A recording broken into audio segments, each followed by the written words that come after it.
Chapter 4. The Ego's Struggle to Preserve Itself. 1. The Last Foolish Journey. The Bible says you should go with a brother twice as far as he asks. It certainly does not suggest that you set him back on his journey. Devotion to a brother cannot set you back either. It can only lead to mutual progress. The result of genuine devotion is inspiration, a word which, properly understood, is the opposite of fatigue. To be fatigued is to be dispirited, but to be inspired is to be in the spirit. To be egocentric is to be dispirited, but to be self-centered in the right sense is to be inspired, or in the spirit. The truly inspired are enlightened and cannot abide in darkness. Do not attempt to break God's copyright, because his authorship alone can copyright.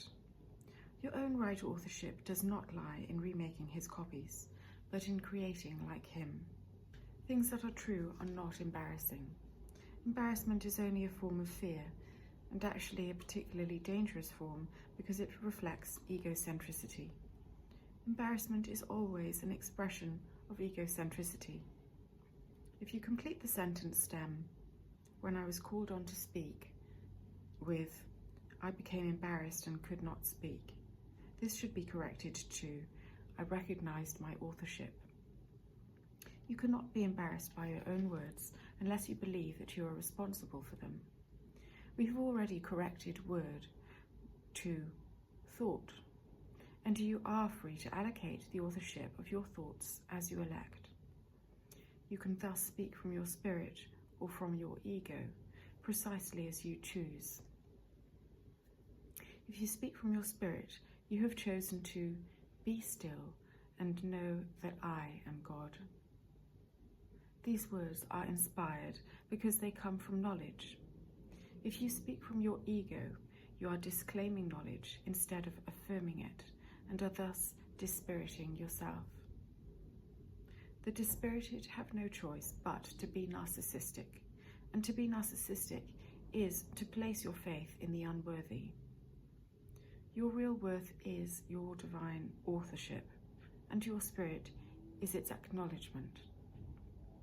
I cannot guide your mind except as you associate it with your spirit. Attacking misidentification errors is neither my function nor yours. Destroying the devil is a meaningless undertaking. Cervantes wrote an excellent symbolic account of this procedure, though he did not understand his own symbolism. The real point of his writing was that his hero was a man who perceived himself as unworthy because he identified with his ego and perceived its weakness. He then set about to alter this misperception, not by correcting his misidentification, but by behaving egotistically. Chesterton wrote an excellent description of Cervantes and his perception of his unheroic hero, a view of human beings which the ego tolerates all too frequently, but which the spirit never countenances. And he sees across a weary land a straggling road in Spain, up which a lean and foolish knight forever rides in vain. Do not embark on foolish journeys, because they are indeed in vain. The ego may will them because the ego is both lean and foolish, but the spirit cannot embark on them, because it is forever unwilling to depart from its foundation. The journey to the cross should be the last foolish journey for every mind. Do not dwell upon it, but dismiss it as accomplished. If you can accept that as your own last foolish journey, you are free also to join my resurrection. Human living has indeed been needlessly wasted in repetition compulsion. It reenacts the separation, the loss of power, the foolish journey of the ego in its attempts at reparation, and finally the crucifixion of the body, or death. Repetition compulsions can be endless, unless they are given up by an act of will, or more properly, an act of creation. Do not make the pathetic human error of clinging to the old rugged cross. The only message of the crucifixion is in respect to your ability to overcome the cross. Unless you do so, you are free to crucify yourself as often as you choose. But this was not the gospel I intended to offer you. We have another journey to undertake, and I hope that, if you will read these teachings carefully, they will help to prepare you to undertake it. 2. The devoted teacher. We have spoken of many different human symptoms, and at this level there is almost endless variation. But there is only one cause for all of them. The authority problem, not money, is the real root of all evil.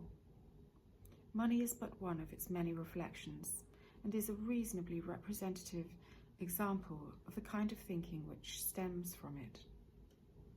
The idea of buying and selling implies precisely the kind of exchange that the spirit cannot understand at all, because its own supply is always abundant and all its demands are fully met. Every symptom which the ego has made involves a contradiction in terms. This is because the mind is split between the ego and the spirit, so that whatever the ego makes is incomplete and contradictory. Consider, for example, what a speechless professor means as a concept. It literally means a non-professing professor, or a non-speaking speaker. Untenable positions such as this are the result of the authority problem, which, because it accepts the one inconceivable thought as its premise, can only produce ideas which are inconceivable. The term profess is used in the Bible, but in a somewhat different context.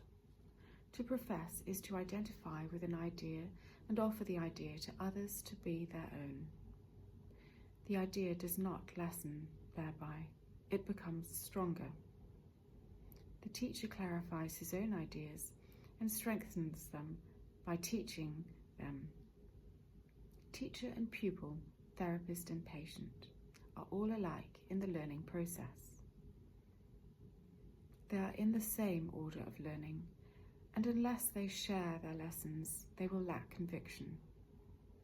If a salesman must believe in the product he sells, how much more must a teacher believe in the ideas which he professes?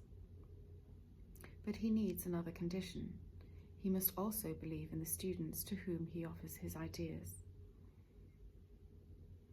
You could not be afraid to teach unless you still believe that interaction means loss and that learning means separation. You stand guard over your own ideas because you want to protect your thought system as it is, and learning means change. Change is always fearful to the separated because they cannot conceive of it as a change toward healing the separation. They always perceive it as a change toward further separation, because separation was their first experience of change. Your fear of teaching is nothing but an example of your own intense separation anxiety, which you have handled with the usual series of mixed defenses in the combined pattern of attack on truth and defense of error which characterizes all ego thinking. You insist that if you allow no change to enter into your ego, your spirit will find peace. This profound confusion is possible only if one maintains that the same thought system can stand on two foundations. Nothing can reach the spirit from the ego, and nothing from the spirit can strengthen the ego or reduce the conflicts within it. The ego is a contradiction. Yourself and God's self are in opposition. They are opposed in origin, in will, and in outcome. They are fundamentally irreconcilable because the spirit cannot perceive and the ego cannot know. They are therefore not in communication and can never be in communication. Nevertheless, the ego can learn because its maker can be misguided but cannot make the totally lifeless out of the life given. The spirit need not be taught, but the ego must. The ultimate reason why learning or teaching is perceived as frightening is because true learning does lead to the relinquishment, not destruction, of the ego to the light of the spirit. This is the change the ego must fear, because it does not share my charity. My lesson was like yours, and because I learned it, I can teach it. I never attack your ego, but I do try to teach you how its thought system has arisen. When I remind you of your true creation, your ego cannot but respond with fear. Teaching and learning are your greatest strengths now, because you must change your own mind and help others change theirs. It is pointless to refuse to tolerate change or changing because you believe that you can demonstrate by doing so that the separation never occurred. The dreamer who doubts the reality of his dream while he is still dreaming it is not really healing the level split. You have dreamed of a separated ego, and you have believed in a world which rests upon it. This is very real to you. You cannot undo this by doing nothing and not changing. If you are willing to renounce the role of guardian of your thought system and open it to me, I will correct it very gently and lead you home. Every good teacher hopes to give his students so much of his own thinking that they will one day no longer need him. This is the one real goal of the parent, the teacher, and therapist. This goal will not be achieved by those who believe that they will lose their child or pupil or patient if they succeed.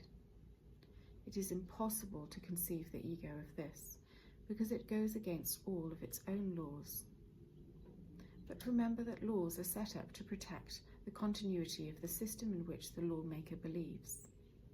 It is natural enough for the ego to try to perpetuate itself once you have made it. But it is not natural for you to want to obey its laws unless you believe in them. The ego cannot make this choice because of the nature of its origin, but you can because of the nature of yours. Egos can clash in any situation, but souls cannot clash at all. If you perceive the teacher as merely a larger ego, you will be afraid, because to enlarge an ego is to increase separation anxiety. Do not engage in this foolishness. I will teach with you and live with you if you will think with me. But my goal will always be to absolve you finally from the need for a teacher. This is the opposite of the ego-oriented teacher's goal. He is concerned with the effect of his ego on other egos, and he therefore interprets their interaction as a means of ego preservation. This is no less true if he is afraid to teach than if he is frankly out to dominate. The form of the symptom is only a reflection of his particular way of handling his separation anxiety. All separation anxiety is a symptom of continuing will to remain separated. This cannot be repeated too often, because you are afraid of the impression your image of yourself will make on other images. You believe that their approval of your image will exalt it, but that your separation anxiety will increase. You also believe that their disapproval of it will lessen the anxiety, but at the cost of depression. I would not be able to devote myself to teaching if I believed either of those blatant misperceptions, and you will not be a devoted teacher yourself as long as you maintain them. I am constantly being perceived as a teacher to be either exalted or rejected, but I do not accept either perception for myself. Your worth is not established by your teaching. Your worth was established by God. As long as you dispute this, everything you do will be fearful, and particularly any situation which lends itself to the fallacy of superiority and inferiority. Teachers must be patient and repeat their lessons until they are learned. I am willing to do so because I have no right to set your learning limits for you. Once again, Nothing you do or think or will or make is necessary to establish your worth. This point is not debatable except in delusions. Your ego is never at stake because God did not create it. Your spirit is never at stake because He did. Any confusion on this point is a delusion, and no form of devotion is possible as long as this delusion lasts. If you will to be a devoted teacher rather than an egocentric one, you will not be afraid. The teaching situation is fearful if it is misused as an ego involvement. If you become afraid, it is because you are using it this way. But the devoted teacher is perceiving the situation as it is, and not as he wills it. He does not see it as dangerous because he is not exploiting it. The ego tries to exploit all situations into forms of praise for itself to overcome its doubts. It will be doubtful forever, or better, as long as you believe in it. You who made it cannot trust it, because you know it is not real. The only sane solution is not to try to change reality, which is indeed a fearful attempt, but to see it as it is. You are part of reality, which stands unchanged beyond the reach of your ego, but within easy reach of your spirit. Again, I tell you that when you are afraid, be still and know that God is real and you are His beloved Son, in whom He is well pleased. Do not let your ego dispute this, because the ego cannot know what is as far beyond its reach as you are. God is not the author of fear. You are.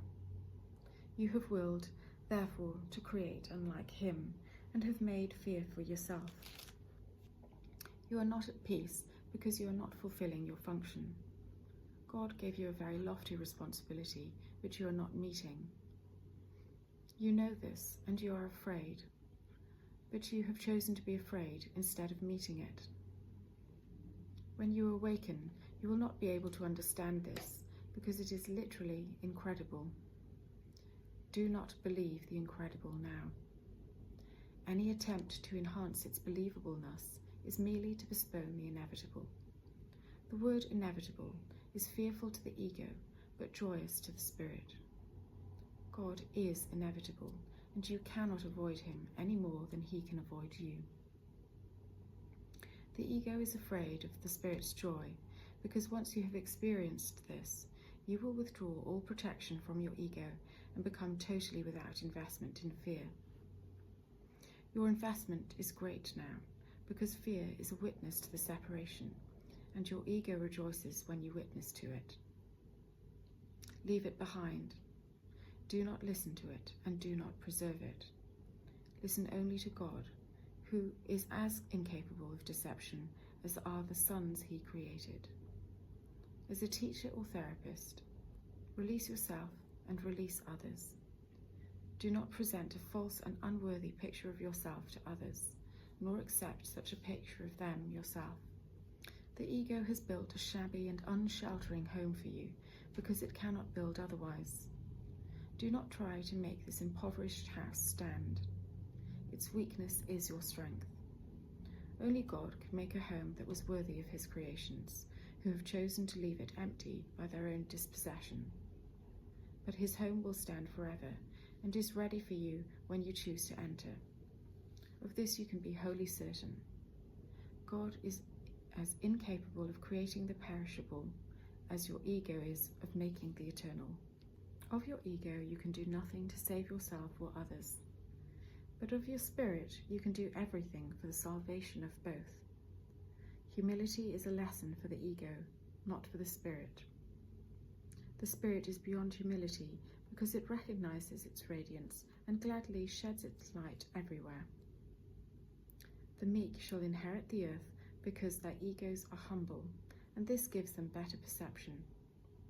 But the kingdom of heaven is the right of the spirit, whose beauty and dignity are beyond doubt, beyond perception, and stand forever as the mark of the love of God for for his creations, who are wholly worthy of him, and only of him. Nothing else is sufficiently worthy to be a gift for a creation of God himself. I will substitute for your ego, if you will, but never for your spirit. A father can safely leave a child with an elder brother who has shown himself responsible, but this involves no confusion about the child's origin. The brother can protect the child's body and his ego, which are very closely associated, but he does not confuse himself with the father because he does this, although the child may. The reason why I can be entrusted with your body and your ego is simply because this enables you not to be concerned with them, and me to teach you their unimportance. I could not understand their importance to you if I had not once been tempted to believe in them myself. Let us undertake to learn this lesson together, so we can be free of them together. I need devoted teachers. They heal the mind, and that is always my own aim. The spirit is far beyond the need of your protection or mine. The biblical quotation should read, "In this world you need not have tribulation, because I have overcome the world." That is why you should be of good cheer. 3. The making of the ego. You may ask how the mind could ever have made the ego. This is a perfectly reasonable question. In fact, the best question you could ask. There is no point in giving it a historical answer, because the past does not matter in human terms, and history would not exist if the same errors were not being repeated in the present. Your thinking is too abstract at times. Abstraction does not apply to knowledge, because knowledge is completely impersonal and examples are irrelevant to its understanding. Perception, however, is always specific and therefore quite concrete. Perceptual distortions are not abstractions.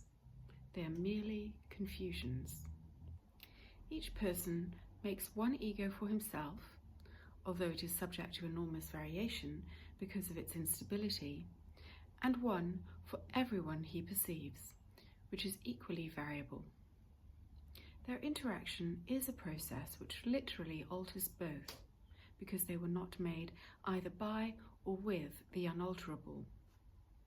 It is particularly important to realize that this alteration can and does occur as readily when the interaction takes place in the mind as when it involves physical presence. Thinking about another ego is as effective in changing relative perception as is physical interaction. There could be no better example of the fact that the ego is an idea, though not a reality-based thought. The best concrete example you could have of how the mind could have made the ego is a person who has a great propensity for revelation, but can suddenly swing to its complete opposite. Such a person does have real knowledge at times, but when she throws it away, it is as if she never had it. This willfulness is so apparent that you need only perceive it to see that it does happen. If it can occur that way in the present, why should you be surprised that it occurred that way in the past? All psychology rests on the principle of continuity of behavior. Surprise is a reasonable response to the unfamiliar, but hardly to something that occurs with such persistence. An extreme example is a good teaching aid, not because it is typical, but because it is clear. The more complex the material, the clearer the example should be for teaching purposes. But, as we have said before, all good teaching devices in the hands of good teachers are aimed at rendering themselves unnecessary. I would therefore like to use the above person's state as an example of how the mind can work, provided you fully recognize that it need not work that way. I never forget this myself, and a good teacher shares his own ideas, in which he himself believes.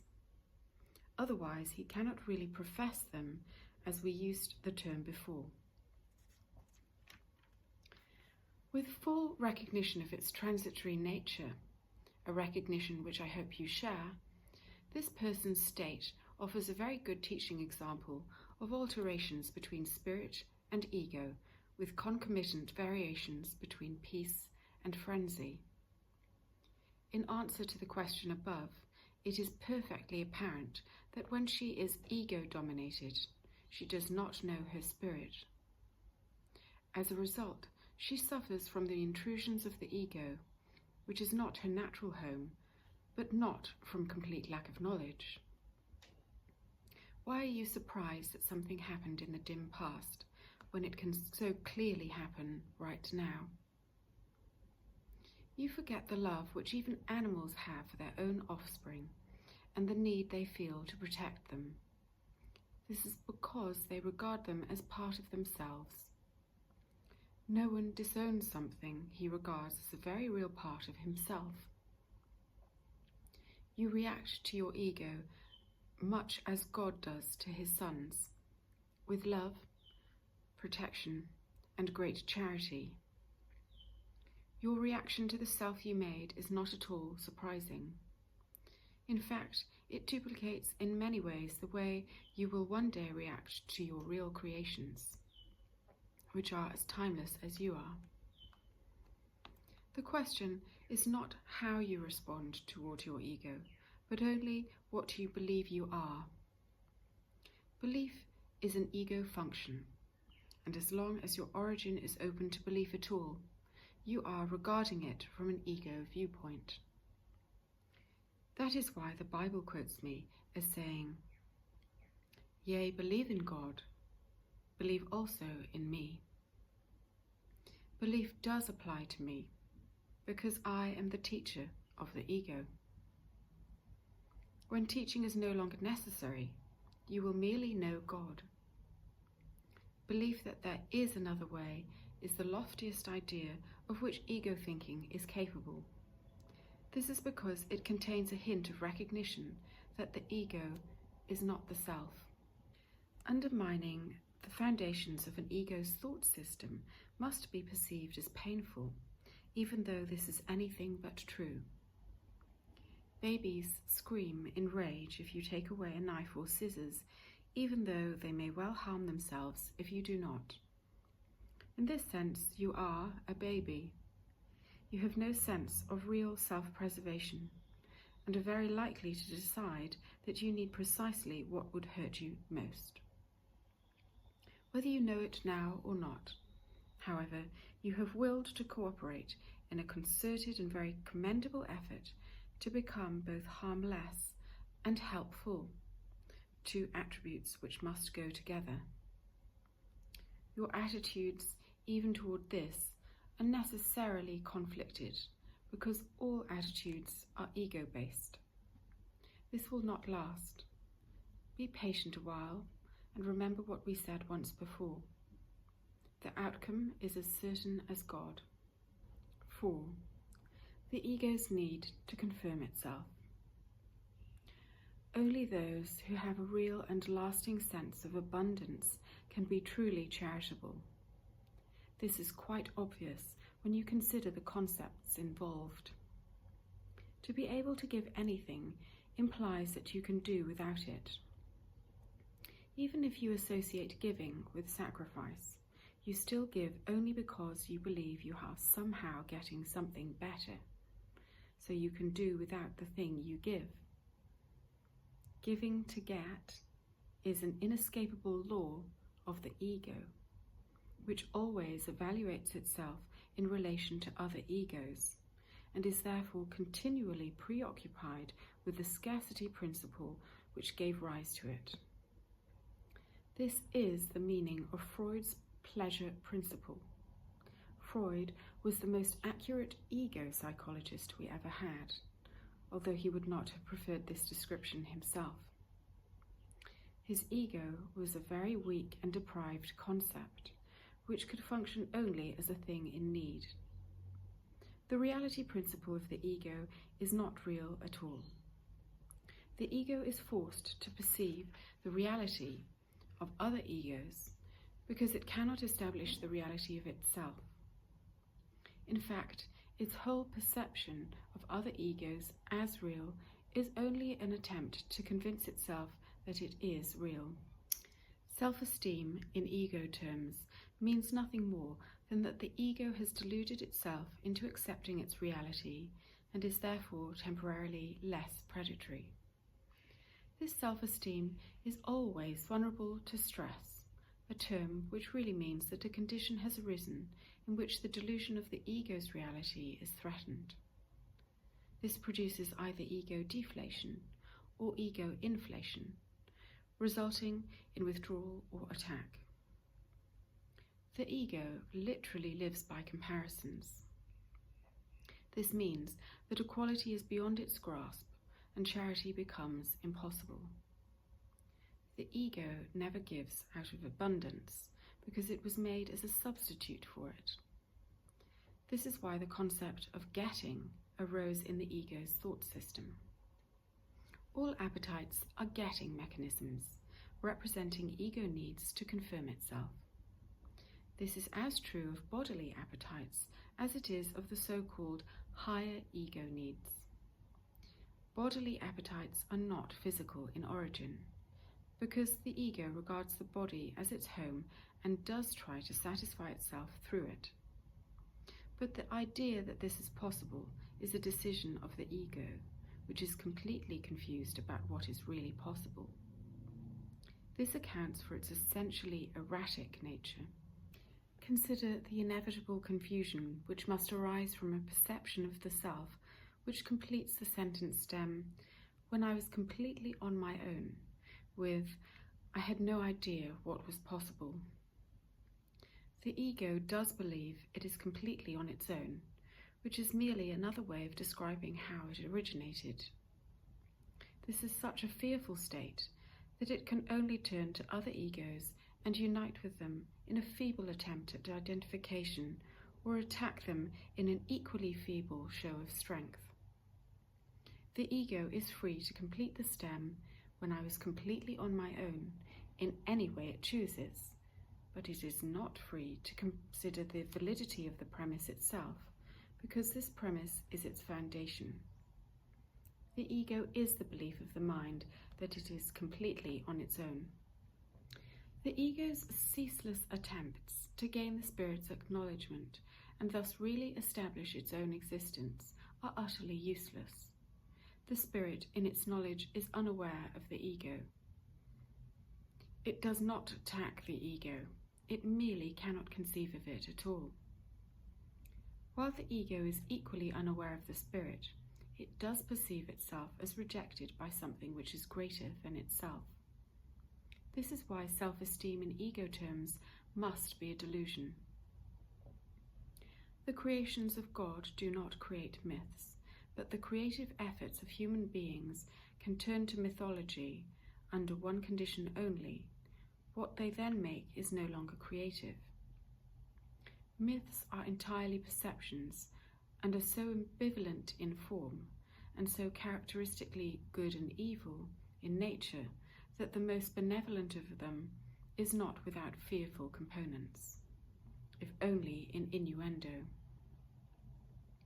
Myths and magic are related in that myths are usually related to the ego's origins and magic to the powers which it ascribes to itself. Every mythological system includes an account of the creation and associates this with its particular perception of magic. The battle for survival is merely the ego's struggle to preserve itself and its interpretation of its beginning. This beginning is always associated with physical birth, because nobody maintains that the ego existed before that point in time. The religiously ego-oriented tend to believe that the soul existed before and will continue to exist afterwards, after a temporary lapse into ego life. Some actually believe that the soul will be punished for this lapse, even though in reality it could not possibly know anything about it. The term salvation does not apply to the soul, i.e. spirit, which is in no danger and does not need to be salvaged. Salvation is nothing more than right-mindedness, which is not the one-mindedness of the Spirit, but which must be accomplished before one-mindedness can be restored. Right-mindedness dictates the next step automatically, because right perception is uniformly without attack, so that right-mindedness is obliterated. The ego cannot survive without judgment, and is laid aside accordingly. The mind then has only one direction in which it can move. The directions which the mind will take are always automatic, because they cannot but be dictated by the thought system to which it adheres. Every thought system has internal consistency, and this does provide a basis for the continuity of behavior. However, reliable behavior does not mean valid behavior. Reliable behavior is a meaningful perception as far as ego thinking goes. However, valid behavior is an expression which is inherently contradictory, because validity is an end and behavior is a means.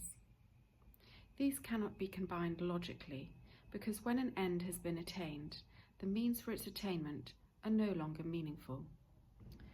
Whereas the validity of a psychological test can be judged in different ways, by logic, by theory, and by practice, and in each case assigned a different amount of confidence, a hypothesis is tested as either true or false, to be accepted or rejected accordingly. If it is shown to be true, it becomes a fact, after which no one attempts to evaluate it unless its statement as fact is questioned. We have already credited the ego with considerable ingenuity, though not with true creativeness. But it should always be remembered that inventiveness is really wasted effort, even in its most ingenious forms. We do not have to explain anything. This is why we need not trouble ourselves with inventiveness. The highly specific nature of invention is not worthy of the abstract creativity of God's creations. 5. The calm being of God's kingdom. It is difficult to understand what "the kingdom of heaven is within you" means. The reason is because it is not understandable to the ego, which interprets it as if something outside is inside, which does not mean anything. The word "within" does not belong. The kingdom of heaven is you. What else but you did the Creator create, and what else but you is his kingdom? This is the whole message of the atonement, a message which in its totality transcends the sum of the parts, as we said about the sonship before. Christmas is not a time, it is a state of mind. The Christ mind wills from the Spirit, not from the ego, and the Christ mind is yours. You, too, have a kingdom which your spirit has created. It has not ceased to create, because your ego has set you on the road of perception. Your spirit's creations are no more fatherless than you are. Your ego and your spirit will never be co-creators, but your spirit and your creator will always be. Be confident that your creations are as safe as you are. The kingdom is perfectly united and perfectly protected, and the ego will not prevail against it. Amen. That was written in the form of a prayer because it is a good thing to use in moments of temptation. It is a declaration of independence.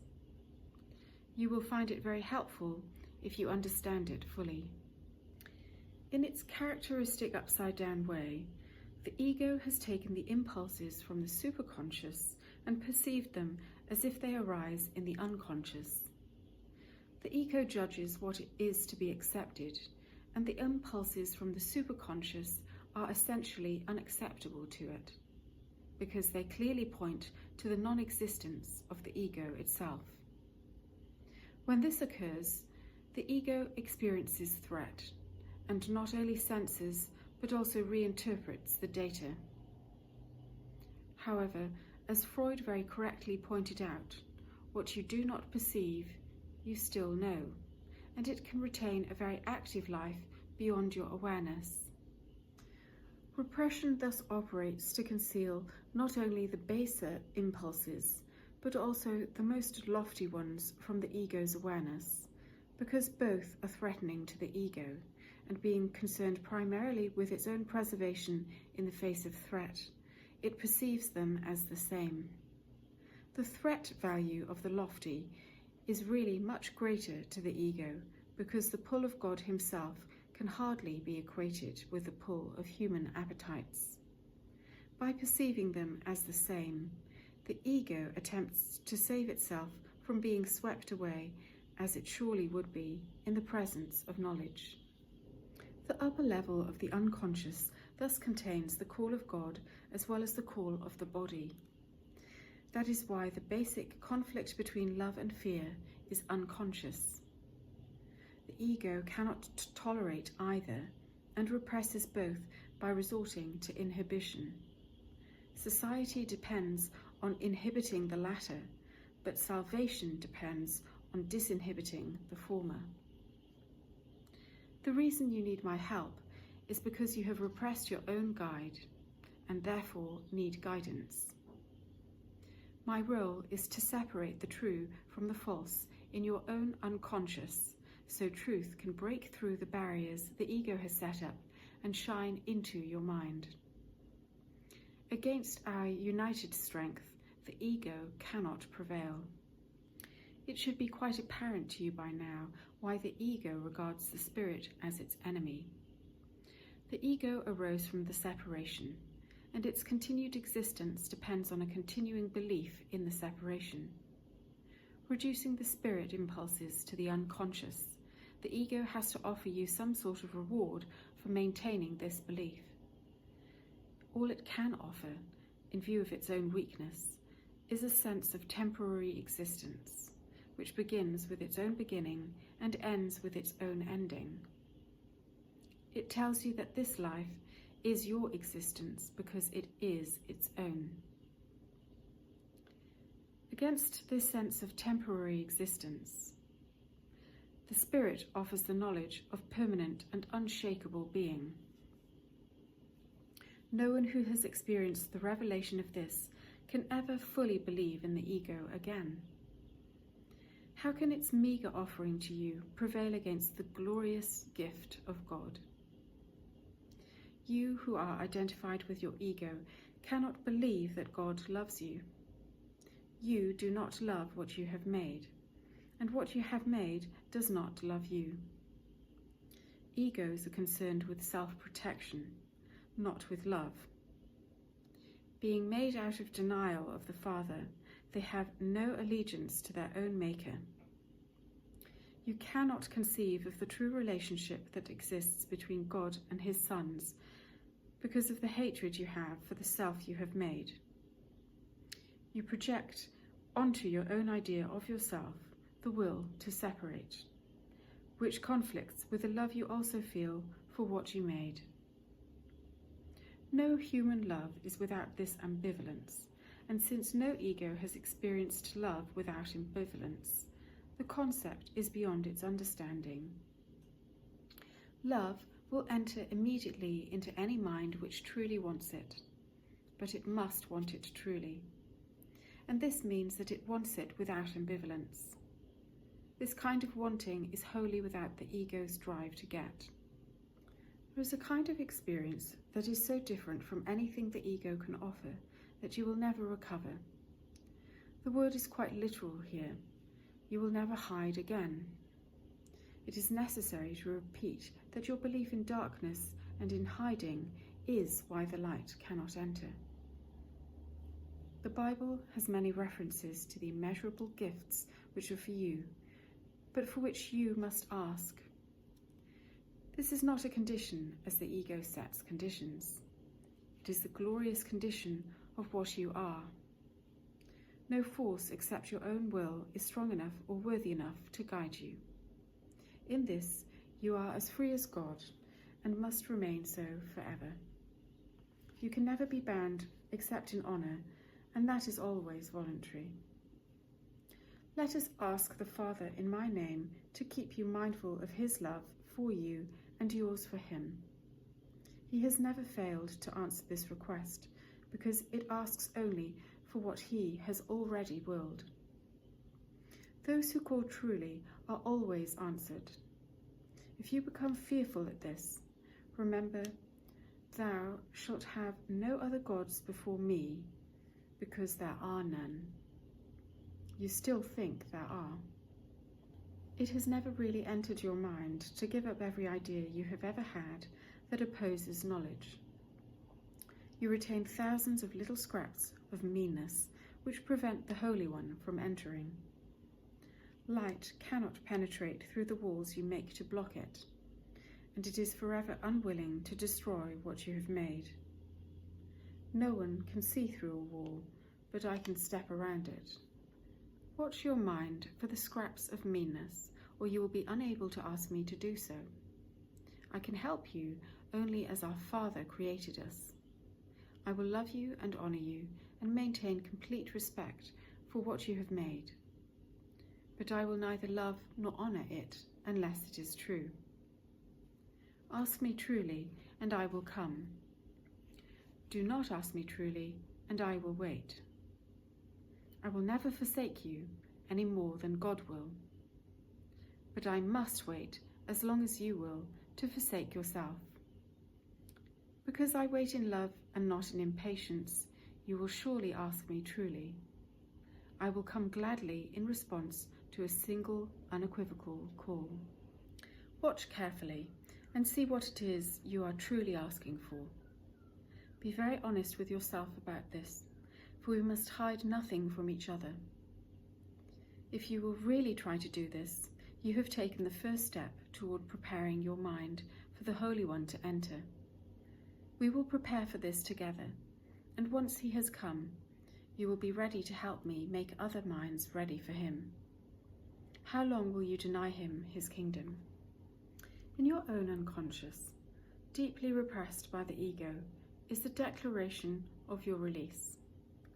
God has given you everything. This is the one fact which means that the ego does not exist, and which therefore makes it profoundly afraid. In the ego's language, to have and to be are different, but they are identical to the spirit. It knows that you both have everything and are everything. Any distinction in this respect is meaningful only when the idea of getting, which implies a lack, has already been accepted. That is why we made no distinction before between having the kingdom of God and being the kingdom of God. The calm being of God's kingdom, which in your sane mind is perfectly conscious, is ruthlessly banished from the part of the mind which the ego rules. The ego is desperate because it opposes literally invincible odds, whether you are asleep or awake. Consider how much vigilance you have been willing to exert to protect your ego, and how little you have been willing to expend to protect your higher mind. Who but the insane would undertake to believe in what is not true and then protect this belief at the cost of truth? 6. This need not be. If you cannot hear the voice of God, it is because you do not choose to listen. The fact that you do listen to the voice of your ego is demonstrated by your attitudes, your feelings, and your behavior. Your attitudes are obviously conflicted. Your feelings have a narrow range of variation on the negative side, but are never purely joyous, and your behavior is either strained or unpredictable. Yet this is what you want. This is what you are fighting to keep, and what you are vigilant to save.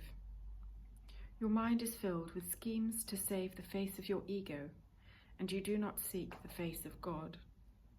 The glass in which the ego seeks to see its face is dark indeed.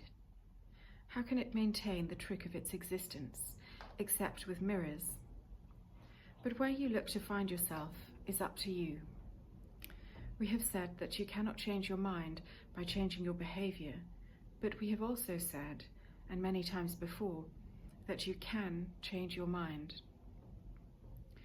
When your mood tells you that you have willed wrongly, and this is so whenever you are not joyous, then know this need not be. In every case, you have thought wrongly about some brother that God created, and are perceiving images your ego makes in a darkened glass. Think honestly what you have thought that God would not have thought, and what you have not thought that God would have you think. Search sincerely for what you have done and left undone accordingly, and then change your mind to think with God's. This may seem hard to you, but it is much easier than trying to think against it. Your mind is one with God's. Denying this and thinking otherwise has held your ego together, but has literally split your mind. As a loving brother, I am deeply concerned with your mind, and urge you to follow my example as you look at yourself and at your brother, and see in both the glorious creations of a glorious Father. When you are sad, know that this need not be. Depression is of the ego, and you are hiding little spots of hatred that are hurting you. Depression always arises ultimately from a sense of being deprived of something you want and do not have. Know you are deprived of nothing except by your own decisions, and then decide otherwise. When you are anxious, know that all anxiety comes from the capriciousness of the ego, and need not be. You can be as vigilant against the ego's dictates as for them. When you feel guilty, know that your ego has indeed violated the laws of God, but you have not. Leave the sins of the ego to me. That is what the atonement is for. But until you change your mind about those your ego has hurt, the atonement cannot release you. As long as you feel guilty, your ego is in command, but only the ego can experience guilt. Be honest in trying to see whom your ego has hurt, and also in trying to change your mind about them. I am not unmindful of your efforts in this direction, but you still have too much energy invested in your ego. This need not be. Watch your mind for the temptations of the ego, and do not be deceived by it. Know it offers you nothing. Those with a habit of disengagement often do not make consistent efforts to change their minds except through applying their old habit pattern to these new ideas. Even then, however, they can learn that the mind gains control over itself when they direct it genuinely toward perceiving someone else truly. Their lack of vitality is due to their efforts at solving their needless depression and anxiety through disinterest. Because their egos were protected by this unfortunate negative attitude, they are afraid to abandon it. When they exert real efforts to give up this voluntary dispiriting, they will see how their minds can focus and rise above fatigue and heal. But they are not sufficiently vigilant against their ego's demand to disengage themselves. This need not be. The new habit of engaging with God and His creations is easily made if you actively refuse to let your mind slip away. Your problem is not concentration. It is a belief that nobody, including yourself, is worth consistent effort. Side with me consistently against this deception. Do not permit this shabby belief to pull you back. The disheartened are useless to themselves and to me, but only the ego can be disheartened. Have you really considered how many opportunities you have to gladden yourself, and how many of them you have refused? There is no limit to the power of a Son of God, but He Himself can limit the expression of His power as much as He wills. Your mind and mine can unite in shining your ego away and releasing the strength and beauty of God into everything you think and will and do. Do not settle for anything less than this, and refuse to accept anything but this as your goal. Watch your mind carefully for any beliefs that hinder its accomplishment, and step away from them. Judge how well you have done this by your own feelings, for this is the one right use of judgment. Judgment, like any other defense, can be used to attack or protect, to hurt or to heal. The ego should be brought to your own judgment and be found wanting there. Without your own allegiance, protection, and love, it cannot exist. Judge your ego truly, and you must withdraw allegiance, protection, and love from it. You are a mirror of truth in which God himself shines in perfect clarity. To the ego's dark glass, you need but say, I will not look there, because I know these images are not true. Then let the Holy One shine upon you in peace, knowing that this and only this must be. His mind shone on you in your creation and brought your mind into being. His mind still shines on you and must shine through you. Your ego cannot prevent him from shining upon you, but it can prevent you from letting him shine through you.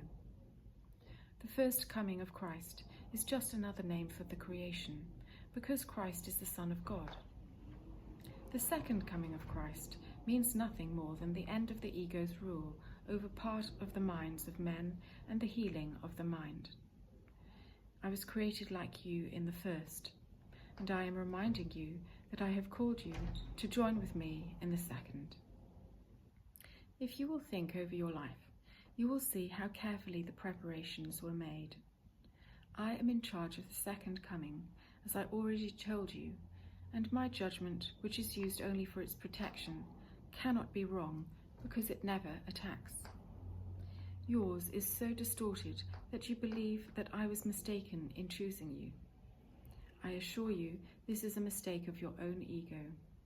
Do not mistake it for humility. Your ego is trying to convince you that it is real, and I am not, because if I am real, I am no more real than you are.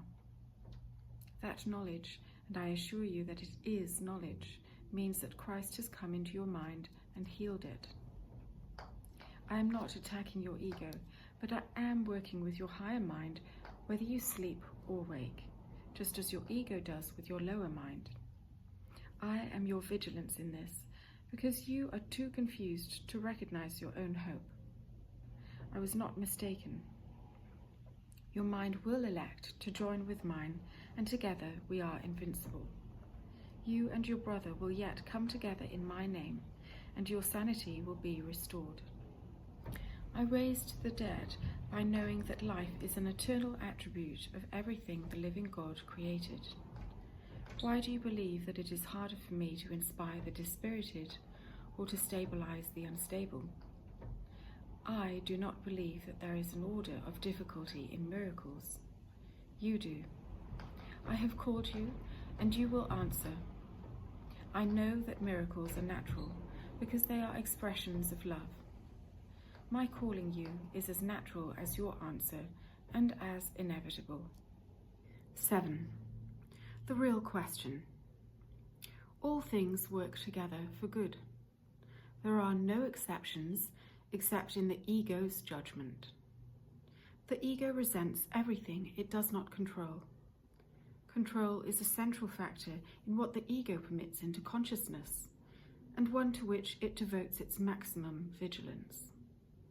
This is not the way a balanced mind holds together. Its control is unconscious. The ego stays further off balance by keeping its primary motivation unconscious and raising control rather than sensible judgment to predominance. It has every reason to do this, according to the thought system which both gave rise to it and which it serves. Sane judgment would inevitably judge against it, and must be obliterated by the ego in the interest of its self-preservation. A crucial source of the ego's off-balanced state is its lack of discrimination between impulses from God and from the body. Any thought system which makes this confusion must be insane. Yet this demented state is essential to the ego, which judges only in terms of threat or non-threat to itself. In one sense, the ego's fear of the idea of God is at least logical, because this idea does dispel it. Fear of dissolution from the higher source, then, makes some sense in ego terms. But fear of the body, with which the ego identifies so closely, is more blatantly senseless. The body is the ego's home by its own election. It is the only identification with which it feels safe, because the body's vulnerability is its own best argument that you cannot be of God. This is the belief that it sponsors eagerly. Yet the ego hates the body because it does not accept the idea that the body is good enough as its home. Here is where the mind becomes actually dazed. Being told by the ego that it is really part of the body and that the body is its protector, it is also constantly informed that the body cannot protect it. This, of course, is not only true, but perfectly obvious. Therefore, the mind asks, "Where can I go for protection?" To which the ego replies, "Turn to me." The mind, and not without cause, reminds the ego that it has itself insisted that it is identified with the body, so there is no point in turning to it for protection. The ego has no real answer to this, because there isn't any, but it does have a typical solution. It obliterates the question from the mind's awareness. Once unconscious, it can and does produce uneasiness, but it cannot be answered because it cannot be asked. This is the question which must be asked. Where can I go for protection? Only an insane mind fails to ask it. Even the insane ask it unconsciously, but it requires real sanity to ask it consciously.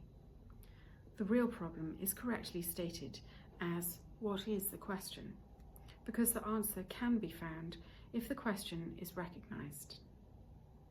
If it is not, you will attempt a number of solutions, all ego-based, not because you think they will really work, but because the question itself is obscure. When the Bible says, "Seek and you shall find," it does not mean that you should seek blindly and desperately for something you wouldn't recognize. Meaningful seeking is consciously undertaken, consciously organized, and consciously directed. The goal must be formulated clearly and kept in mind. Many are not good at doing this. They still search for many gods simultaneously, and this goal confusion, especially giving a very strong will, must produce chaotic behavior. Others have behavior that is not chaotic, because they are not so much goal-divided as not goal-oriented. Where the first kind have overinvested in many goals, the second kind have underinvested in all goals. They have the advantage of potentially greater freedom from distractibility, but they do not always care enough to use it. The first kind have the advantage of exerting great effort, but they keep losing sight of the goal. It would be very intelligent of you to set yourself the goal of really studying for this course. There can be no doubt of the wisdom of this decision for any student who wants to pass it.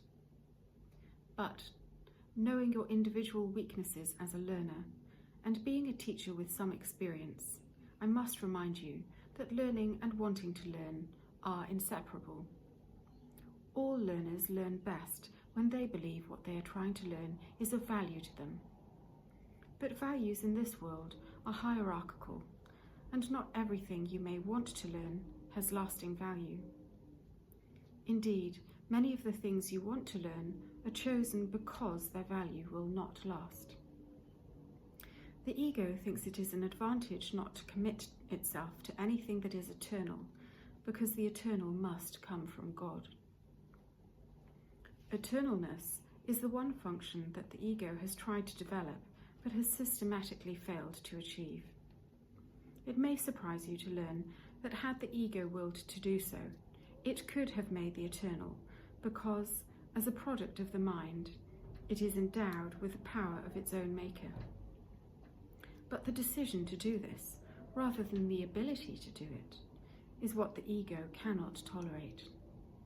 That is because the decision, from which the ability would naturally develop, would necessarily involve true perception, a state of clarity which the ego, fearful of being judged truly, must avoid.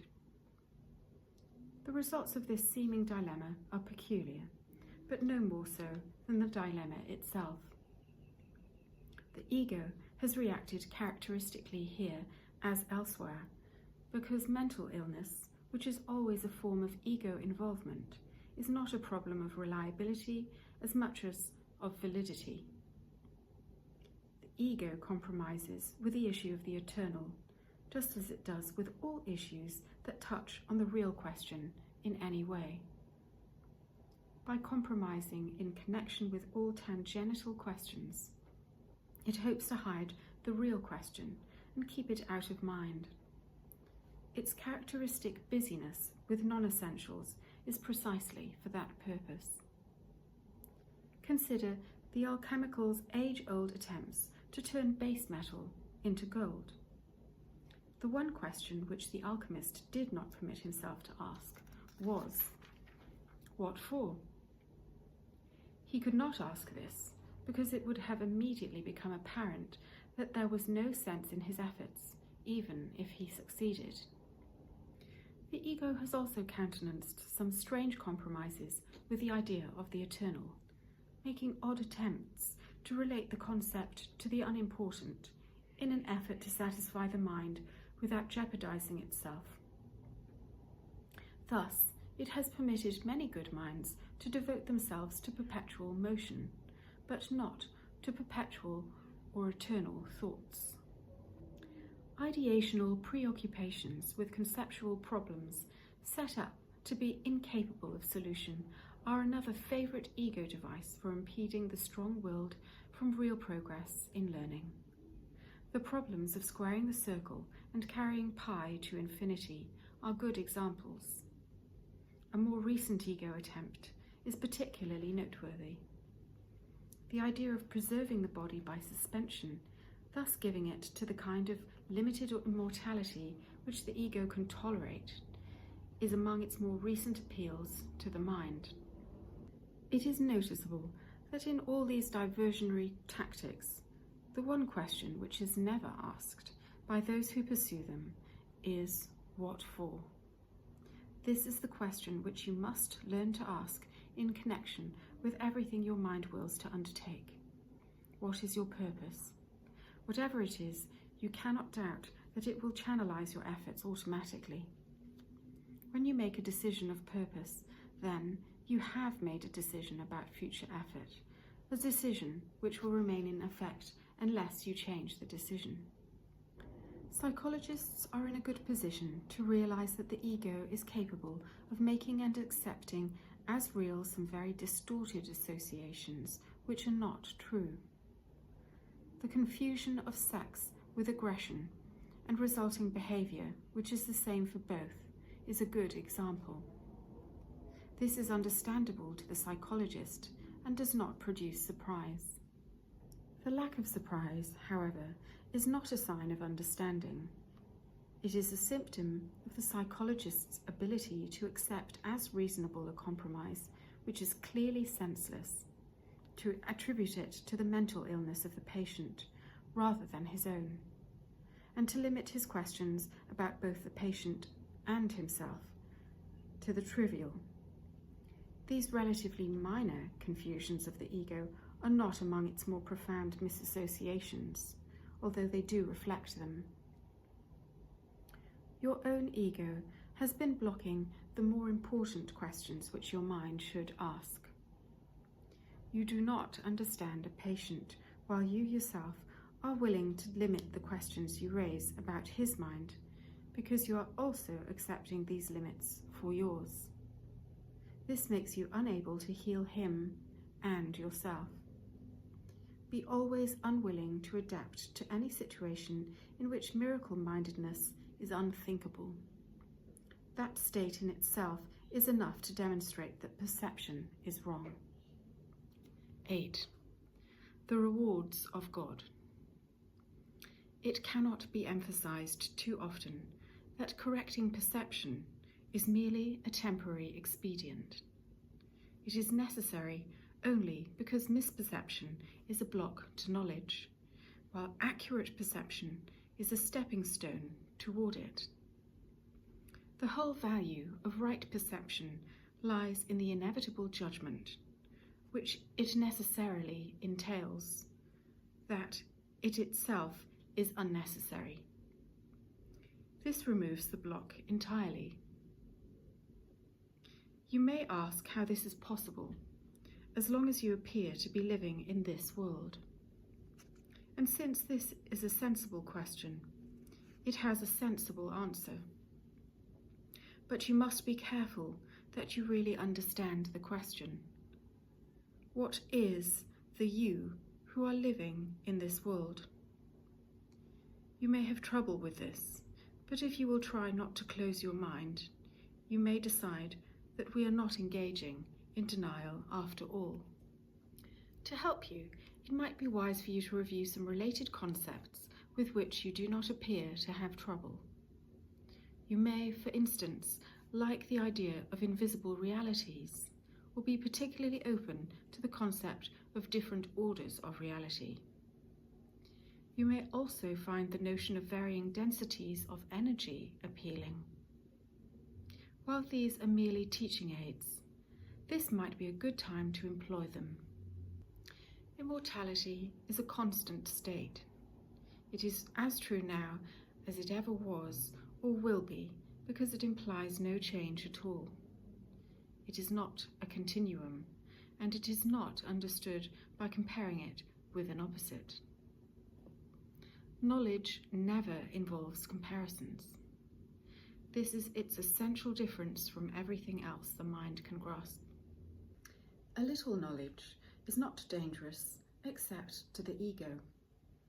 Vaguely, the ego senses threat, and being unable to realize that a little knowledge is a meaningless phrase, because all and a little in this context are the same, decides that since all is impossible, the fear does not lie there.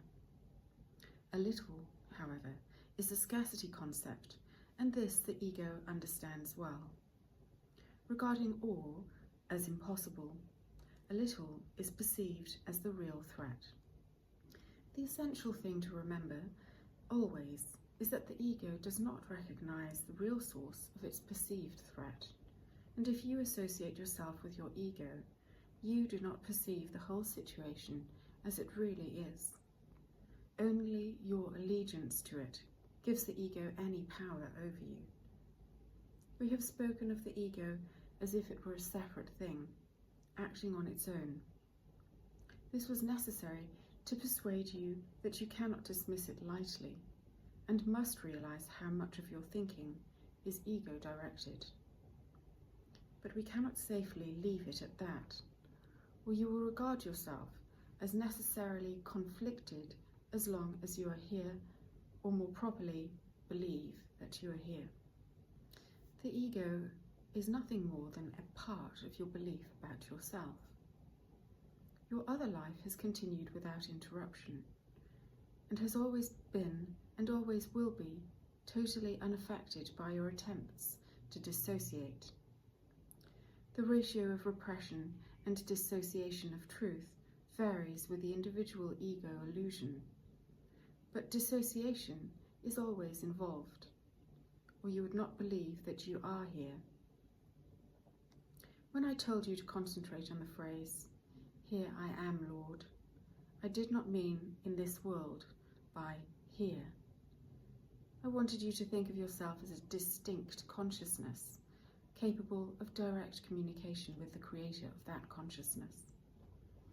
You must begin to think of yourself as a very powerful receiving and sending channel.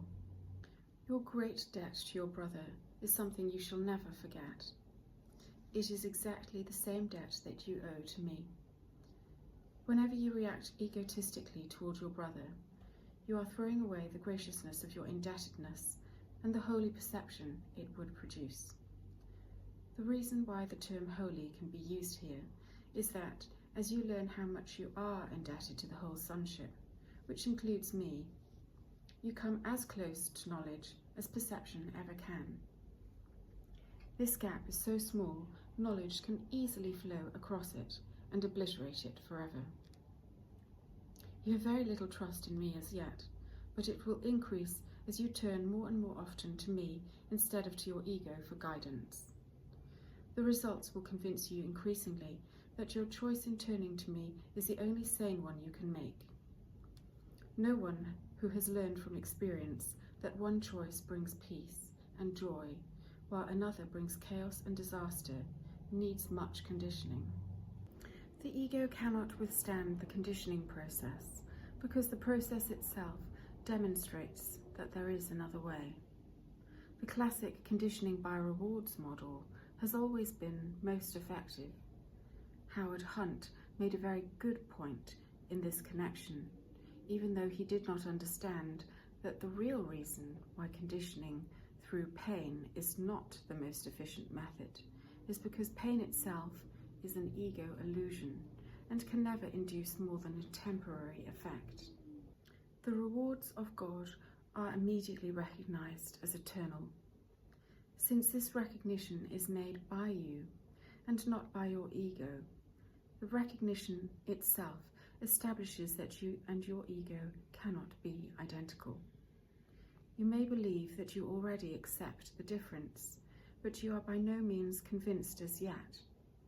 The very fact that you are preoccupied with the idea of escaping from the ego shows this. You cannot escape from the ego by humbling it or controlling it or punishing it. The ego and the spirit do not know each other. The separated mind cannot maintain the separation except by dissociating. Having done this, it utilizes repression against all truly natural impulses, not because the ego is a separate thing, but because you want to believe that you are. The ego is a device for maintaining this belief, but it is still only your willingness to use the device that enables it to endure. My trust in you is greater than yours in me at the moment, but it will not always be that way. Your mission is very simple. You have been chosen to live so as to demonstrate that you are not an ego. I repeat that I do not choose God's channels wrongly. The Holy One shares my trust and always approves my atonement decisions, because my will is never out of accord with his. I have told you several times that I am in charge of the whole atonement. This is only because I completed my part in it as a man and can now complete it through others. My chosen receiving and sending channels cannot fail, because I will lend them my strength as long as theirs is wanting. I will go with you to the Holy One, and through my perception, he can bridge the little gap. Your gratitude to your brother is the only gift I want. I will bring it to God for you, knowing that to know your brother is to know God. A little knowledge is an all-encompassing thing. If you are grateful to your brother, you are grateful to God for what he created. Through your gratitude, you can come to know your brother, and one moment of real recognition makes all men your brothers, because they are all of your Father. Love does not conquer all things, but it does set all things straight. Because you are all the kingdom of God, I can lead you back to your own creations, which you do not yet know. God has kept them very safe in his knowing, while your attention has wandered. What has been dissociated is still there. Wisdom always dictates that a therapist work through weaker defenses first. Even though dissociation is much more apparent in some and repression is more evident in others, each person utilizes both. For those whose major ego defense is dissociation, I suggest that they deal with repression first. We have only just about reached the point where dissociation may mean much to them because it is so important to their misbeliefs. Dissociation is so extreme in their case that they have not had to hide it because they have not been aware that it is there. They will eventually experience things that will cut across all their perceptions because of their stunning knowledge. This will occur when they learn to recognize what they already know and have dissociated. Others might do well to concentrate more on their dissociative tendencies and not try to deal with repression yet. Disengagement, distanciation, and detachment are all forms of dissociation, and these weaker forms are more evident in these individuals. They do dissociate more than they think, and that, for instance, is why they have difficulty with listening. They will give up their major ego defense after they have rid themselves of the lesser ones. To them, I say, do not disturb yourself about repression, but do train yourself to be alert to any tendency to withdraw from your brothers. Withdrawal is frightening, and you do not recognize all the forms it takes in you. You are afraid of all complete involvements and believe that they lessen you. You may have already learned to be more clear-sighted about this, in which case you should be ready to oppose it in yourself relatively easily. As you come closer to a brother, you do approach me, and as you withdraw from him, I become distant to you. A giant step forward in your case would be to insist on a collaborative venture. This does not go against the true spirit of meditation at all. It is inherent in it. Meditation is a collaborative venture with God.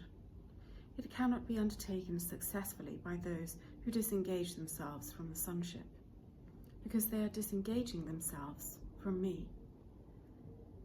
God will come to you only as you will give him to your brothers. Learn first of them, and you will be ready to hear God as you hear them. That is because the function of love is one. How can you teach someone the value of something he has thrown away deliberately? He must have thrown it away because he did not value it. You can only show him how miserable he is without it, and bring it near very slowly, so he can learn how his misery lessens as he approaches it.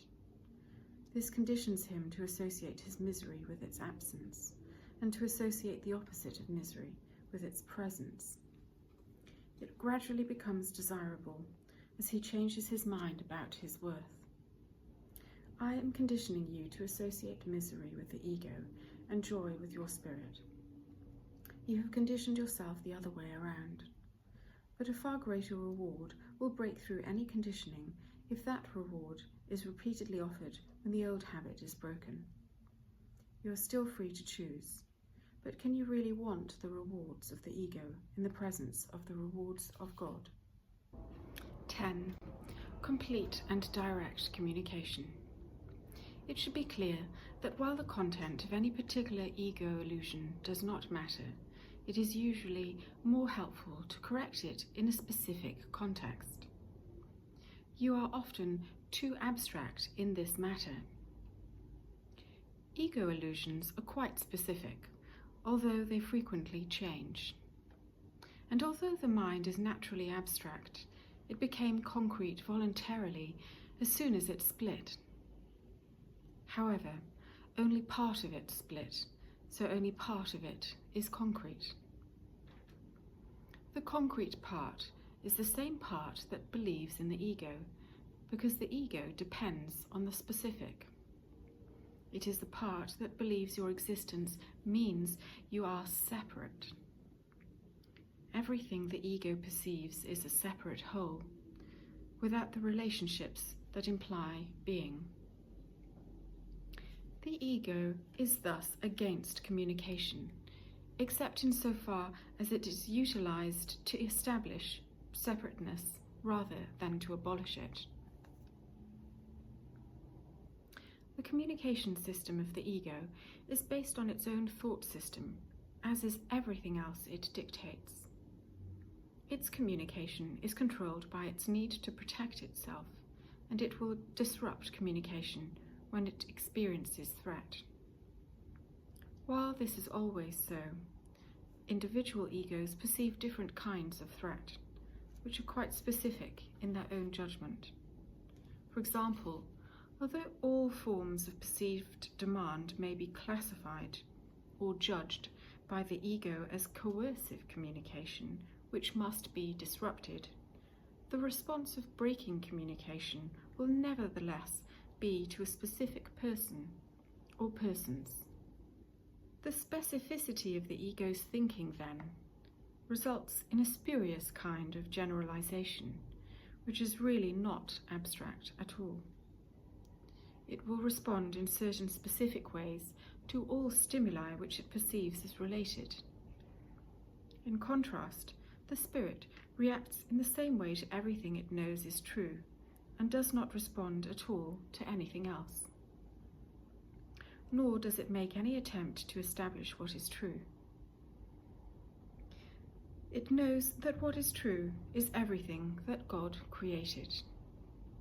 It is in complete and direct communication with every aspect of creation, because it is in complete and direct communication with its Creator. This communication is the will of God.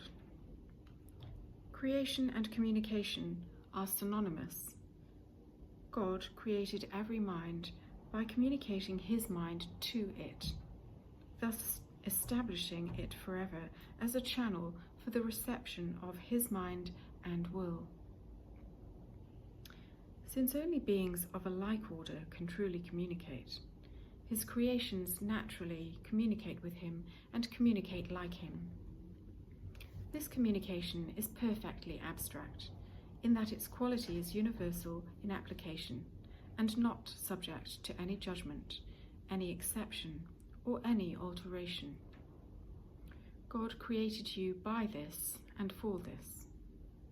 The mind can distort its functions, but it cannot endow itself with those it was not given. That is why the mind can totally lose the ability to communicate, even though it may refuse to utilize it on behalf of being. Existence, as well as being, rests on communication. Existence is specific in how, what, and with whom communication is considered worth undertaking. Being is completely without these distinctions. It is a state in which the mind is in communication with everything that is real, including its own spirit. To whatever extent you permit this state to be curtailed, you are limiting your sense of your own reality, which becomes total only by recognizing all reality in the glorious context of its real relationship to you. This is your reality. Do not desecrate it or recoil from it. It is your real home, your real temple, and your real self. God, who encompasses all being, nevertheless created distinct beings who have everything individually, but who want to share it to increase their joy. Nothing that is real can be increased except by sharing it. That is why God himself created you. Divine abstraction takes joy in application, and this is what creation means. How, what, and to whom are irrelevant, because real creation gives everything, since it can only create like itself. Remember that in being, there is no difference between having and being, as there is in existence. In the state of being, the mind gives everything always. The Bible repeatedly states that you should praise God. This hardly means that you should tell him how wonderful he is. He has no ego with which to accept such thanks and no perceptions with which to judge your offerings. But unless you take your part in the creation, his joy is not complete because yours is incomplete. And this he does know. He knows it in his own being and its experience of his Son's experience. The constant going out of his love is blocked when his channels are closed, and he is lonely when the minds he created do not communicate fully with him. God has kept your kingdom for you, but he cannot share his joy with you until you know it with your whole mind. Even revelation is not enough, because it is communication from God, but it is not enough unless it is shared. God does not need revelation returned to him, which would clearly be impossible, but he does want revelation brought to others. This cannot be done with the actual revelation, because its content cannot be expressed and is intensely personal to the mind which receives it. But it can still be returned by that mind to other minds through the attitudes which the knowledge from revelation brings. God is praised whenever any mind learns to be wholly helpful. This is impossible without being wholly harmless, because the two beliefs must coexist. The truly helpful are invulnerable because they are not protecting their egos, so that nothing can hurt them. Their helpfulness is their praise of God, and he will return their praise of him because they are like him and can rejoice together. God goes out to them and through them, and there is great joy throughout the kingdom. Every mind that is changed adds to this joy with its own individual willingness to share in it. 11. Being truly helpful. The truly helpful are God's miracle workers, whom I direct until we are all united in the joy of the kingdom. I will direct to you wherever you can be truly helpful, and to whoever can follow my guidance through you. Regarding the field of rehabilitation, properly speaking, every mind which is split needs rehabilitation. The medical orientation emphasizes the body, and the vocational orientation stresses the ego. The team approach generally leads more to confusion than anything else, because it is too often misused as an expedient for sharing the ego's dominion with other egos, rather than as a real experiment in cooperation of minds. The reason why you should learn to offer rehabilitation is because you need rehabilitation yourself. So often have I answered, "Help your brother," when you have asked me to help you. He too has asked for help, and he has been helped whenever he was truly helpful to you. He has also gained to whatever extent he could give.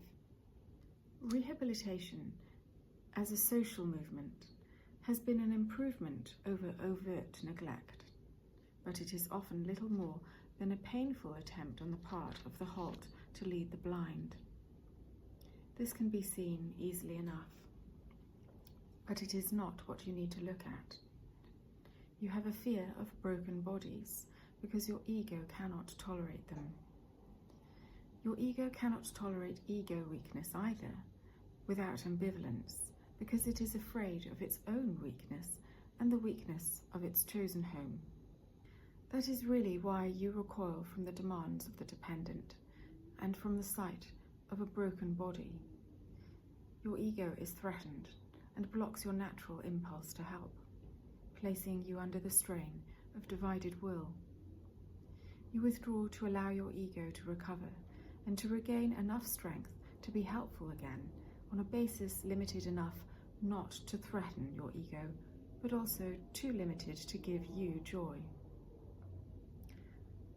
Those with broken bodies are often looked down on by the ego because of its belief that nothing but a perfect body is worthy of its own temple.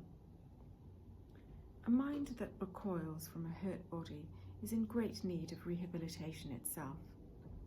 A damaged brain is also hardly a danger. All symptoms of hurt need true helpfulness, and whenever they are met with this, the mind that so needs them heals itself. Rehabilitation is an attitude of praising God, as He Himself knows praise. He offers praise to you, and you must offer it to others. The real limitations on clinical psychology, as it is evaluated by its followers at present, are not reflected by the attitudes of psychiatrists or medical boards or hospital administrators, even though most of them are sadly in need of rehabilitation themselves. The real handicaps of the clinicians lie in their attitudes to those whom their egos perceive as weakened and damaged. By these evaluations, they have weakened and damaged their own helpfulness, and have thus set their own rehabilitation back. Rehabilitation is not concerned with the ego's fight for control, nor the ego's need to avoid and withdraw. You can do much on behalf of your own rehabilitation and your brother's, and much more universally as well, if you think of situations calling for your help in this way. I am here only to be truly helpful. I am here to represent Him who sent me. I do not have to worry about what to say or what to do, because He who sent me will direct me. I am content to be wherever He wishes, knowing He goes there with me. I will be healed as I let Him teach me to heal.